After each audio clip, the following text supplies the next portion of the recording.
Assista agora, Ponto Final. Olá, o nosso entrevistado hoje no programa Ponto Final, ele é jornalista, radialista, narrador esportivo, Marcelo Sanches. Como vai, Marcelo? Tudo bem? Tudo bem, Ismael, é um prazer estar aqui no seu programa Ponto Final. Marcelo, por que você escolheu o rádio? O rádio foi uma paixão jovem, sempre gostei do rádio, ouvia muito rádio e gostava daquilo que os locutores faziam. E num certo momento eu falei, é para isso, é para esse segmento que eu vou seguir, é para esse setor que eu vou estudar para poder chegar ao rádio. E em um determinado momento eu trabalhava com meu pai tem até hoje uma sapataria em Prudente, e eu trabalhando, de repente aparece lá o Tony Silva. Aí o Tony Silva, com aquele jeito todo, já amigo do meu pai, o meu pai falou assim para ele, olha, esse meu filho quer ser radialista, coloca na cabeça dele que não é bom ser radialista, ele tem que estudar, trabalhar para ser alguém na vida. Aí o Tony falou, olha, ele quer ser radialista, eu vou levar ele para comercial, vamos fazer um programa lá na comercial de sábado e eu vou incrementar um esporte dentro desse programa.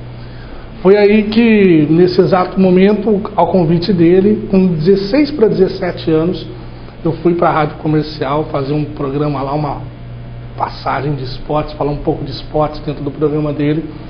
E gostei. Você falou, poxa, é isso mesmo que eu vou querer, né? Ser radialista. E sempre sonhei com isso. Aí eu assistia alguns eventos pela televisão, jogos pela televisão, aquela coisa de garoto, de menino, e narrava. Gostava de narrar, baixava o volume da televisão e narrava os jogos. E foi assim, sempre tive essa vocação, e quem abriu as portas para o rádio para mim, no meio, foi com 16 para 17 anos, foi o Tony Silva. Muito bem, meu abraço também para o Tony Silva. E quero mandar um abraço todo especial hoje também para o Pedro, lá da Servigás, ligado aí na TV Cidade. E como você consegue dividir, Marcelo, o jornalismo com o setor esportivo da rádio?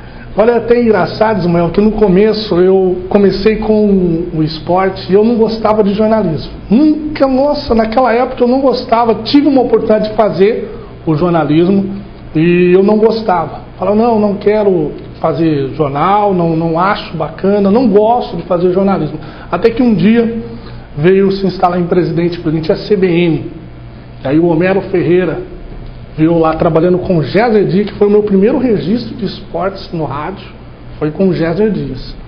E ele falou assim, olha, Marcelo, estou precisando de um repórter. Você já faz futebol, gosta de fazer esportes, quem sabe você não teria uma adaptação assim para o jornalismo. Eu falei, olha, Homero, mas nunca fiz, não sei se eu vou acostumar com fazer jornal não, é muito corrido, uma dinâmica maior, o esporte é mais tranquilo, uma narração. Não, você vai fazer, vou te dar essa oportunidade. E na época, ele falou assim, olha, eu estou também vendo um outro repórter. Vai lá, faz algumas matérias na rua, vamos ver quem que eu vou contratar, se você ou outro rapaz. Fui na rua, era 5 horas da tarde, cheguei na rua com 20 matérias.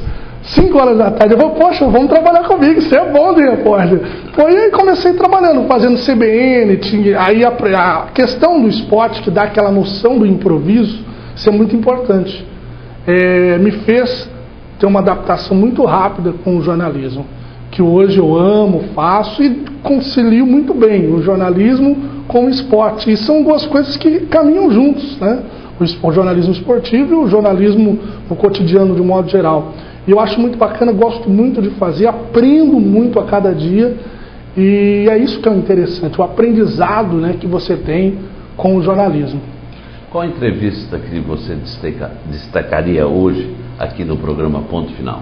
Fiz uma entrevista, Ismael, muito bacana com o Pelé. Todos vocês lembram daquela época que o Edinho foi preso, envolvimento, coisas erradas, ele acabou vindo para o presídio de Presidente Bernardes. E foi numa semana em que o Pelé esteve no Faustão, num domingo, e disse para o Faustão que nunca gostaria de ver o filho dele preso ou visitar o filho dele. E, para surpresa de todos, eu trabalhava na CBN, o pessoal da CBN fez um contato para que eu fosse cobrir a visita do Pelé porque eles não poderiam deslocar uma equipe para cá se eu poderia cobrir a visita do Pelé, que já estava tudo agendado, tudo certinho. O Pelé desceria no aeroporto de Prudente, daria entrevista para a CBN ao vivo. Na época quem fazia o programa à tarde era o Carlos Alberto Seidenberg, que hoje é comentarista econômico da TV Globo. Foi no programa dele que eu entrei ao vivo. E um fato que chamou a atenção, e aí de repente espalhou a notícia, né, que o Pelé estaria aqui, foi todo mundo, era uma notícia para ser exclusiva da CBN, acabou envolvendo todos os meios de comunicação. E foi algo bacana, porque quando eu perguntei para ele, como ele, naquela semana do Dia dos Pais, como pai, ter ganhado tudo, conquistado tudo, ter feito muitas pessoas chorarem de alegria, como é para ele ver o filho dele atrás das grades. Ele abaixou a cabeça e escorreu lágrima. Eu falei assim, ó, pro rádio, e não falou nada, eu falei assim, pro rádio, isso que você fez, talvez ninguém possa perceber, mas aqui nós temos câmeras e TVs filmando. Essa, para todos que podem assistir agora, talvez seja a maior resposta que você está dando, o seu sentimento. Você está triste de ver o seu filho atrás das grades. Aí depois, no passar do tempo, o filho dele acabou sendo solto. E foi algo que, sim, que me marcou muito. Essa do Pelé, e de não responder. Foi uma única pergunta. Você olha, e ele foi muito atencioso, porque a gente falou, o rei do futebol, vim aqui falar do filho dele preso, como pode ser a entrevista? Ele ficou muito à vontade, só que depois ninguém conseguiu mais fazer pergunta. Todo mundo ficou em silêncio, porque ele baixou a cabeça, chorou, tirou um lenço, enxugou as lágrimas e falou, me desculpe, eu estou saindo. Foi embora. Ele é um cara super humilde, né? Humilde, demais. Ele chegou, porque até então estava agendado com a CBN, e ele chegou assim, desceu, ele falou assim, olha, ele desceu do avião, ia pegar o carro dentro do aeroporto mesmo, lá dentro da pista, ele fez questão de vir até nós, falou assim, olha, eu vou visitar meu filho, na volta eu atendo um por um. Aí ele foi, talvez aí ele ficou muito emocionado de ver o filho dele e tudo mais dentro de uma cela, ele voltou um pouco já emocionado. E como eu fui o primeiro a perguntar e fiz essa pergunta sentimental, ele já não conseguiu mais responder nada, abaixou a cabeça, pediu desculpas, foi embora. E anote aí, o promotor público, Mário Coimbra, está preocupado com a saúde de Presidente Prudente e da região. E fiquei sabendo que o secretário da Saúde do Governo do Estado de São Paulo vai visitar a nossa região para uma reunião com prefeitos. Agora os nossos comerciais. Voltamos em instantes com Ponto Final. Estamos de volta com Ponto Final. Olá, estou de volta. O nosso entrevistado hoje é jornalista, radialista, narrador esportivo, o Marcelo. Marcelo, o que mais emocionou num jogo de futebol que você narrou? Tiveram dois. O primeiro deles, Corinthians e Palmeiras, o gol do Ronaldo. Parece assim, no momento do lance que o Ronaldo entrou dentro do campo no Prudentão, e a gente via o Ronaldo posicionado dentro do campo, eu acho que aquele fato assim, eu tinha o Semensati do meu lado, como comentarista nesse jogo, e eu falei assim para ele, Semensati, fica vendo que o Ronaldo vai marcar um gol. Ele, para rapaz, narra o jogo aí, vai marcar o gol, e foi dito e feito, ele marcou o gol, foi a emoção dele subir no alambrado, o alambrado vir abaixo, e foi algo assim que me marcou muito, foi uma emoção muito grande, porque o narrador ele tem esse momento de extravasar a emoção do gol, e eu sou muito ponderado, talvez algumas minhas narrações, de passar a emoção pro ouvinte que está nos ouvindo naquele momento, de passar uma emoção bacana, para ele sentir, para ele vibrar junto. Eu acho que isso é o papel do narrador esportivo. E uma outra que me chamou a atenção foi na minha primeira narração, eu fazendo uma primeira final com a equipe do Géser, no Morumbi, lotado, Corinthians e Santos, aquele jogo onde o Robinho deu aquelas pedaladas no Rogério, e o Rogério fez o pênalti, e naquele jogo teve algo interessante, porque estava eu, o Sérgio Jorge de comentarista, e o repórter, se eu não me engano, era o próprio Géser Dias. E nós fizemos esse jogo, e nós chegamos no estádio, não tinha cabine no Morumbi pra gente, não tinha cabine para onde a gente ia ficar. Aí o que aconteceu? Nós tivemos que ficar no meio da torcida do Santos, onde ficava a torcida do Santos. Aí o Sr. Jorge, Marcelo do céu, se sair um gol do Corinthians, nós estamos fritos. Você não comemora o gol do Corinthians. Se sair o gol do Corinthians, você contém, vira de costas e narra escondidinho. E a torcida do Santos, por incrível que pareça, a torcida organizada ficou bem na nossa frente. Aí veio um brutamonte, chegou assim perto da gente, logo quando a gente começou a abrir a jornada, falou assim: olha, nós somos de Santos. De que rádio vocês são?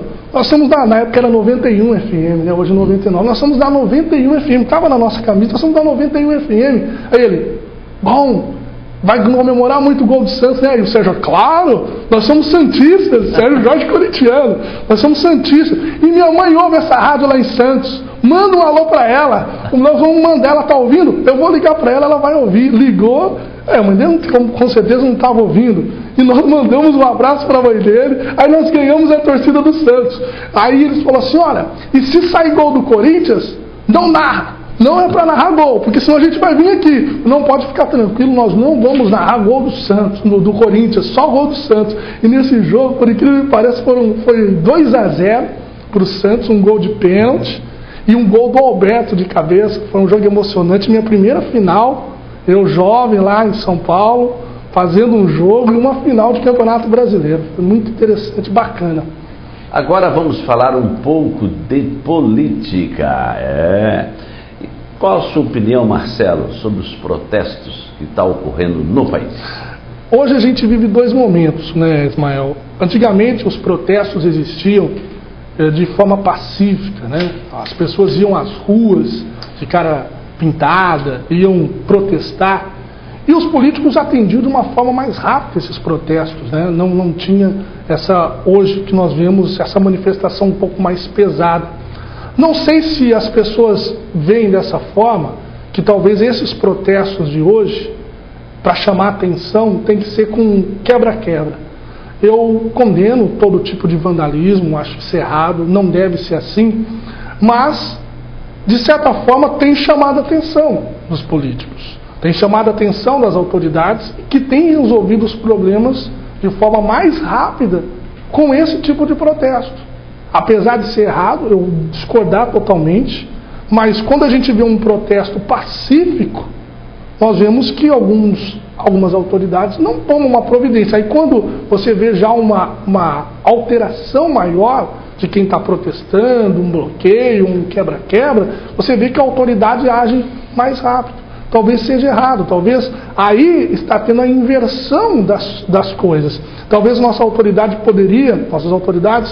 quando sentir que vai ocorrer algum protesto, chegar e já chamar para um diálogo, uma conversa, uma discussão maior, para que as manifestações não cheguem ao ponto de nós vermos trânsito parado em São Paulo, brigas, pessoas se matando, pessoas saqueando lojas de comerciantes que lutam para conquistar suas coisas e vêm aí seus móveis ou seus utensílios lá de dentro sendo furtados e sendo roubados. Eu vejo isso com muita tristeza. Talvez seja aí um complemento maior, uma atenção maior das nossas autoridades, para que talvez chegamos a um consenso que possa existir entre esses manifestantes e as nossas autoridades do poder público. Sobre a criação de novos partidos, como você vê essa questão? Olha, nos Estados Unidos são dois, né, primordiais, assim, os republicanos e os democratas. Talvez o Brasil gosta de ter muitos partidos políticos. Agora, mais dois partidos políticos. Eu vejo isso, talvez, muitos partidos para poucas pessoas com qualidade realmente para governar o nosso país. Talvez se existissem 4 ou 5, até mesmo 6 partidos, os principais ou os tradicionais, talvez, e com um leque maior de oportunidades, talvez a reeleição não existisse, apenas uma candidatura, quem se elegeu não poderia voltar ou ter um prazo maior para voltar, teria uma oportunidade maior para os candidatos, e aí diminuiria o número de partidos. Mas esses são muitos partidos, eu vejo isso, e que no final esses partidos acabam servindo de questões financeiras, para você ter uma compensação financeira. Ah, se você me apoiar aqui, eu te dou uma compensação financeira. Ah, se você me apoiar ali, vem com o seu partido para o meu, se junta com o meu. Por isso que eu sou totalmente contra essa questão de lançar partidos, como está acontecendo atualmente no Brasil, e não ter um controle, né, maior disso tudo. Para finalizar, Marcelo, o Planalto revê a estratégia para enfrentar Eduardo Campos e Marina Silva. Sua opinião? Olha, Marina Silva veio aí, que tentou criar o Rede e tudo mais, e tem o Eduardo Campos agora, um forte candidato que tem crescendo. Tem o Aécio Neves também, que é um forte candidato. Mas o Eduardo Campos é um candidato que está crescendo, um nome novo. Aí agora a Marina Silva já vem caminhando, já vem aí com os seus partidos, saiu do PT, migrou para o PSOL, enfim, pulou bastante e agora está aí com toda essa questão. Já o Eduardo é algo novo. Eu vejo da seguinte forma, Ismael, eu acho que a política realmente vai começar quando começarem os debates e os trabalhos de TV, quando começarem realmente. Aí nós vamos ter uma ideia quem realmente vai chegar para valer na política. E a Copa Sesc, hein? Teve jogo aqui em Presidente Prudente, no campo de futebol ali do Parque do Povo. O Master do Corinthians 2, ex-jogadores do Corinthians Prudentino 2. Quero mandar o meu abraço para o Nenê, para o massagista Pedrão, também para o Cidinho e para o Espanhol. E ponto final e tchau, tchau!